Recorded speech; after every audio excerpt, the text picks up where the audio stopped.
I'm John Asmus. I'm presently an emeritus faculty member at the University of California in San Diego in the physics department. And I've been with UC San Diego for, I think it's now about 30 years. And I came here from General Atomic, where I worked on the nuclear-propelled space vehicle called Orion. And before that, I was a graduate student at Caltech. And I suppose that's what began my career, was that one day I went to a physics lecture, and our favorite lecturer was there, and his name was Richard Feynman. And he had brought with him the very first laser, namely Ted Maiman's ruby laser. And he demonstrated the ruby laser right there in the lecture hall. And so when I started looking around for a job, I found that General Atomic was quite interested in me because there had just been a nuclear test ban treaty announced. My other professor, the chemistry professor, Linus Pauling, had been demonstrating against nuclear testing in the atmosphere. And so the Orion spaceship was not able to proceed because they couldn't do any testing using atomic bomb propulsion. And when the people at General Atomic found that I had experience with lasers, or at least knew what a laser was, I was hired at General Atomic to simulate atomic bombs using high-power lasers. And the funding from DARPA at that time was such that we could build a large laser. And I think at that time, in 1963-64, our couple hundred joule neodymium glass laser may have been the most energetic laser in the world. And we used it to propel projectiles by using the ablation force, the pressure of the plasma from laser ablation of the material. So we had miniature Orion rockets in the laboratory which generated micrometeorites, so we could do micrometeorite testing, and we could do scale model testing of space vehicles for propulsion. And through that work, principally the diagnostics, using holography, Schlerin photography, interferometry, holography, holographic interferometry, and so forth, we did all sorts and all manner of testing of the physical phenomena associated with the laser propulsion of objects. And later on, this work at General Atomic led in several different directions. And one of the directions really had to do with holography of artworks. And one day I was down in Sorrento Valley at General Atomic with my laser, and the phone on the wall rang, and there was nobody else close to the phone, so I went over to the phone, and I picked up the phone, and I answered, as I always do, 2471, Asmus speaking. And I heard a man clear his voice. There was a little pause, and he responded with, "My name is Paul Getty. Perhaps you've heard of me. I deal in petroleum." So I said yes, I'd heard of him, and I wondered why he was calling me. Well, he'd heard about our holographic work, and he explained to me that he had a problem, and the problem was that his favorite Greek and Roman antiquities were at his home in Sutton Place in England, and he was turning his farmhouse in Malibu into the first Getty Museum. And he said he was really, really, really going to miss his artworks in England. And he asked me, could you make holograms of my favorite artworks so I can leave the holograms on my coffee tables and my nightstands in Sutton Place so I can see them and take the actual Greek and Roman antiquities to the new museum. This sounded like something we could do. It sounded like something interesting. It sounded like something fun. And so I agreed to do this. And we made several holograms and holographic interferograms of his artworks.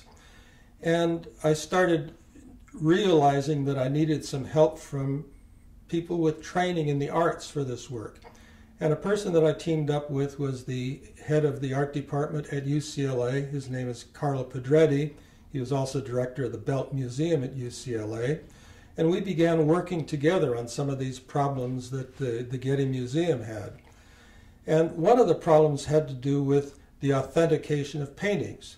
Now, mostly we'd been making holograms of statues and busts and antique artifacts of metal and stone. But the Getty people had another problem. They had a collection of Rembrandt paintings. And one of these paintings they wanted to put on display at the Getty Museum. And the problem was they didn't know what date to put on this painting. And they had taken an X-ray. They thought that might help them. And the X-ray was very difficult to interpret because there was the X-ray image of the painting on the surface. There was the X-ray, and with it, and polluting it, was the X-ray image of an underpainting. And so they asked Carlo and me to see if we could separate those two images. So we did something rather straightforward, and we're rather surprised that it worked. And that is, we took a modified version of the visual picture on the surface, and we subtracted that from the X-ray that had the two images on it, and we ended up with a rather clear image of the first head that Rembrandt had painted on the canvas. And from that head, the art historians could determine who that person was. Knowing who the person was, they could determine the age of the painting.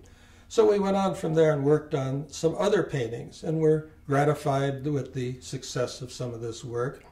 And one day, Carlos said to me that he'd recently returned from Windsor Castle in England, and he'd been working with the Dean of all art historians, Lord Kenneth Clark. And he happened to mention to Lord Clark what we had been doing with computer image processing. And Lord Clark asked Carlo to ask me if we might consider doing something like this to the Mona Lisa painting at the Louvre Museum in Paris. And Lord Clark's problem was that he had asked the Louvre to remove the varnish to restore the Mona Lisa several times, because all of you who have seen the Mona Lisa know that it's dark and it's brown. It has this heavy layer of varnish, probably 7 layers of varnish.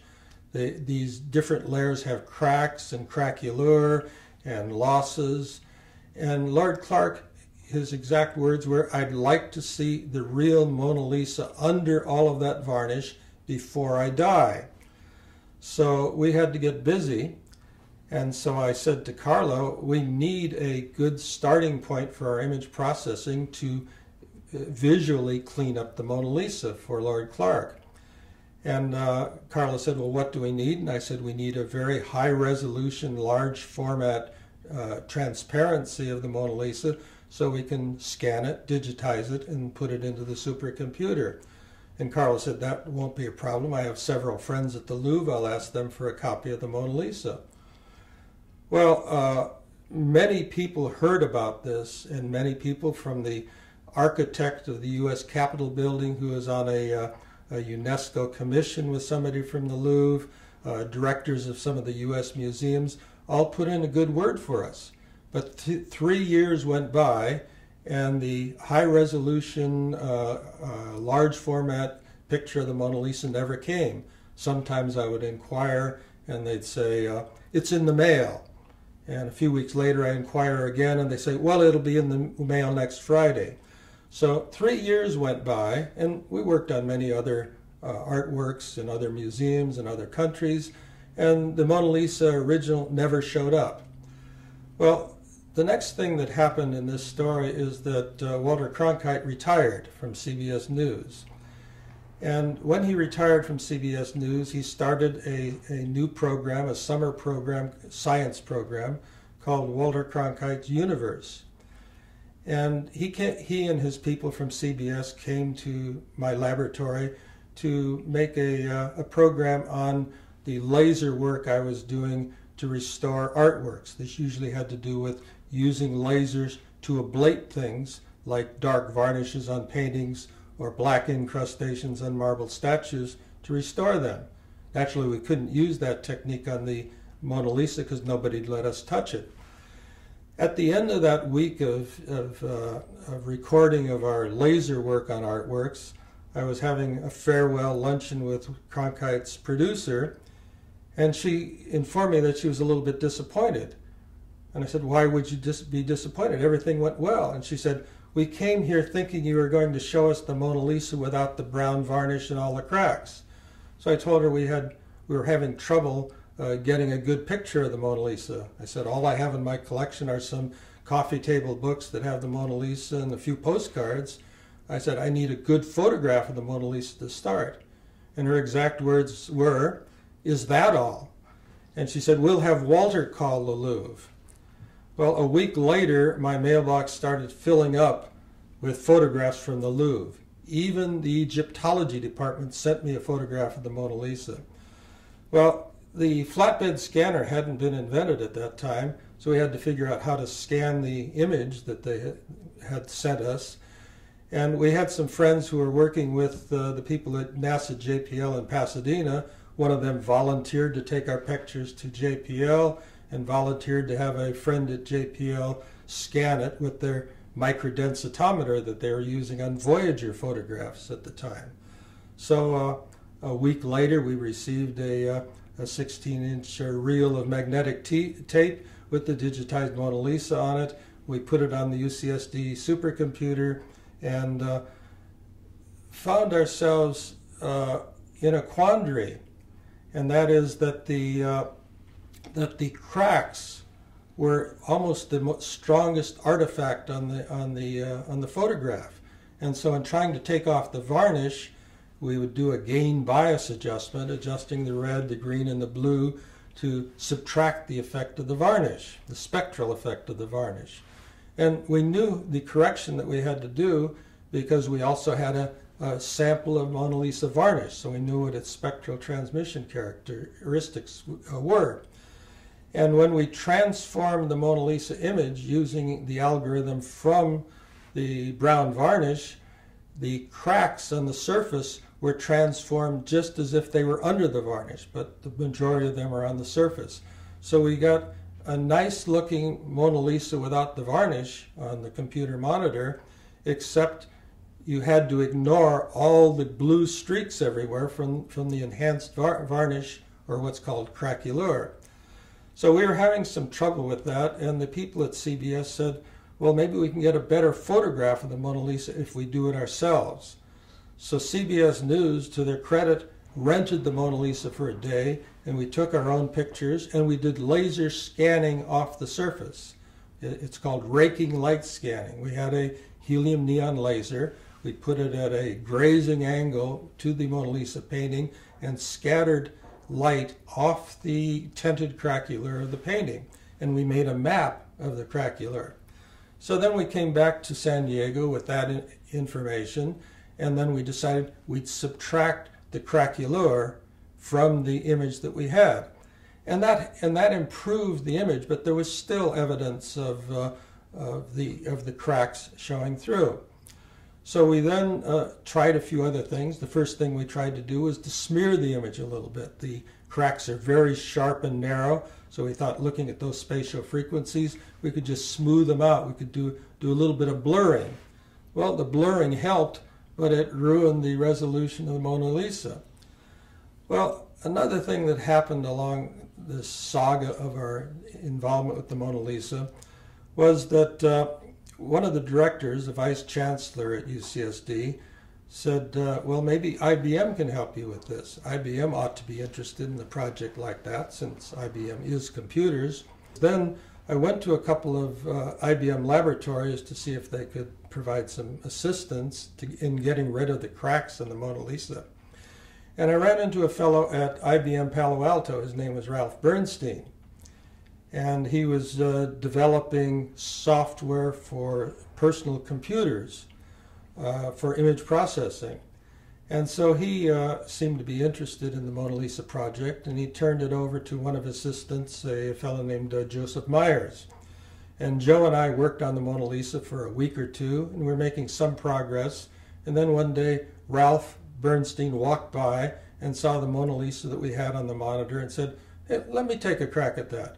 And within a couple of hours, Ralph had called up friends all over the IBM network and had them upload their software to his computer.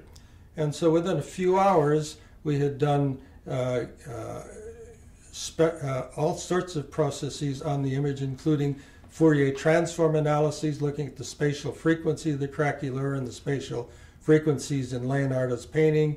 We had looked at biscatter analysis and looked at the particular spectral characteristics of the craquelure, and we had made corrections for these, and at the end of the day we had a gorgeous Mona Lisa, free of varnish, with a blue sky and a lady with alabaster skin rather than the skin of a suntan surfer in California, and the cracks were gone, and we just loved the picture. And people came from all over IBM laboratory in Palo Alto just to look at our Mona Lisa on the monitor. And at least half of the people who came in and looked at our Mona Lisa said, "Oh, she's wearing a necklace." And what we realized was that Leonardo had painted the original figure with a necklace, probably black beads made with carbon black pigment. And after he had composed the picture with the lady with the black bead necklace, he evidently decided he didn't like the necklace, or he didn't want it there, and so he painted it out. And I suppose he painted it out rather completely. But of course the Mona Lisa has been restored at least 7 times. And at least some of those restorers would take grinding compounds, and they'd grind away the varnish that they were trying to remove, and then put on their own coating of varnish. And some of that grinding, usually done with pumice, removed some of Leonardo's paint and thinned out his painting so that the original necklace showed through a little bit. But when we enhanced it, when we took the varnish away, that showing through, known as pentimenti, became much more evident. So we published some papers about this necklace we had discovered, and we published some papers about other parts of the painting that also had been obliterated by restorers, grinding away some of the mountains, putting in the restorer's attitude about certain outlines rather than Leonardo's. And at one point, this became rather controversial. There were art historians who felt Leonardo would not have painted a necklace. And so there was quite a bit of controversy in the art journals. Over a period of about a year, I received telephone calls from attorneys. They were with a law firm that was headquartered in Zurich, and I received calls from some of their affiliate attorneys in Geneva and New York and Palo Alto. And their phone calls, they were always kind of cagey. You know, what did you do and why did you do it? And never really were very clear as to why they were interested in the work I'd done. Finally, they said they had a painting they wanted me to look at. It took about a year to get to this point in the conversation. And I conveyed to them what my travel itinerary was, and I was going from Milan to Strasbourg by train, and I was going to change trains in Geneva. And so the attorney I was talking to at the time asked me if I would get off the train in Geneva and they would have a car meet me. And so that happened, and I got off the train, and I don't remember how I was recognized, but a chauffeur came up to me and put me in his black limousine and drove me to a Swiss bank, these places that are famous for having numbered bank accounts. But we didn't go up to the front door of the bank. He drove into an underground parking garage, and he went down to the lowest level, and there was no one there except another black limousine. So he pulled up next to that limousine, and one of the attorneys, his name was Fred D-Day, got out of the limousine, had the driver pop the trunk, and he looked in, and there was a Mona Lisa in the trunk of the limousine. And Fred had me look at the painting, and he said, "Do you think this painting could be by Leonardo?" And I responded almost spontaneously, "How would I know?" And he told me a little story, and the story was that his firm was representing the Joseph Pulitzer estate, and they were having to dispense the different parts of the estate to the different heirs. And this painting was part of the estate, and they didn't know whether the painting was worth $100 or $1 billion. Maybe if it was a poor copy of the Mona Lisa, maybe it was worth a few hundred. If it was an actual Leonardo painting, it might be worth $1 billion. And I said, well, could I take some paint samples, or could I take some samples of the backing to do radiocarbon dating or something? He said, no, no, no, we can't let you touch it. So I ended up taking some photographs of it, and I thought, well, I can do something with those photographs. And so I did a couple things, and I developed a technique where I made histograms showing the distribution of intensities of the different colors, the red, the green, and the blue. And I found that for the Rembrandt self-portraits, the histograms, the distribution of intensities, was unique and different from non-Rembrandt paintings and different from paintings that were ostensibly forgeries as determined from chemical analyses and carbon dating. And so I applied that technique to this painting that was in the trunk of the car and the images that I had of the Mona Lisa from the Louvre.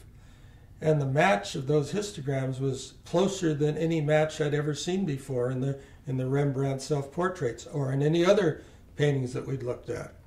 So I conveyed this information to the attorneys, and I had kept track of my hours, and so I billed them for $1,000, and I thought that was the end of it. And then they got back to me, and the attorney said, well, is there something, we'd like you to do something further. This is interesting, but is there anything else you can do? And I said, well, though I'm a physicist, I've been looking at a lot of the books on art connoisseurship and so forth. And I said, the people I see who are analyzing paintings, especially Leonardo paintings, they look at the geometrical layout. They look at the triangular arrangement of figures in the Last Supper and St. Anne and the Virgin and so forth. So I thought, well, maybe I can do something like that. So I looked for geometrical patterns in both Mona Lisas. And I found a considerable series of nested ellipses in the Louvre Mona Lisa, and another set of ellipses nested around the face, the hair, the veils, in this other Mona Lisa, which incidentally was known as the Isleworth Mona Lisa. And it appeared that exactly the same construction techniques had been used in both, but the aspect ratios of the ellipses were different, and the way they were nested was a little bit different. And so it appeared the same principles were used in the two paintings, but that they were applied in slightly different ways. So I then conveyed that information to the attorneys in Switzerland. And they said, well, what we seem to be getting in the direction of with your analyses is that maybe there are two Mona Lisas. And I said, well, how could that be? And they mentioned to me that there were several problems with the Mona Lisa and the interpretation of that in painting. And in the background, they said, you should realize that Leonardo painted two of almost everything. He painted two Virgins of the Rocks. He painted two Madonnas con Bambino. He painted two Virgins with St. Anne. Why not two Mona Lisas? And I said, well, that makes sense to me. It destroys one of my other theories about who the lady in the Mona Lisa was. But I said, this is something we could probably look at more carefully. And I suggested that they do some dating. It now would require removal of samples from the painting. But at this point, with some positive evidence from me, they were willing to do that. So pigments were analyzed. Multispectral imaging was done in Paris with the Louvre and the Isleworth Mona Lisa side by side, and radiocarbon dating was done, and all of these things came out quite in great conformity between the Isleworth and the Louvre Mona Lisa. Well, the painting in the subsequent decade, from the time I first saw it in 1990 to about the year 2000, was subjected to every scientific test known to art conservation, and it passed every one. And so the attorneys for the Pulitzer estate were prepared to announce that this had now been validated as a Mona Lisa, a second Mona Lisa by Leonardo. But they noticed that some of the people that they'd consulted about the painting had suggested one further thing, And this really had to do with one of the dilemmas that I alluded to earlier, and that is the dates that Leonardo painted the Mona Lisa. Now, from historical documents and letters and so forth, there's a great deal of evidence suggesting that the Mona Lisa that's in the Louvre, that the Mona Lisa was painted in 1503. And the connoisseurs of art and the experts on Leonardo look at the Mona Lisa in the Louvre and they conclude with the glazing in particular, it's a late Leonardo, it had to be done in 1513. So how can it be done both in 1503 and 1513? And the answer emerges from having discovered a second Mona Lisa, and that is everybody should be happy with this. One Mona Lisa perhaps was painted in 1503, the Isleworth piece, and the other, the Louvre Mona Lisa, painted in 1513. So one last thing was done, and that is the attorneys for the Pulitzer estate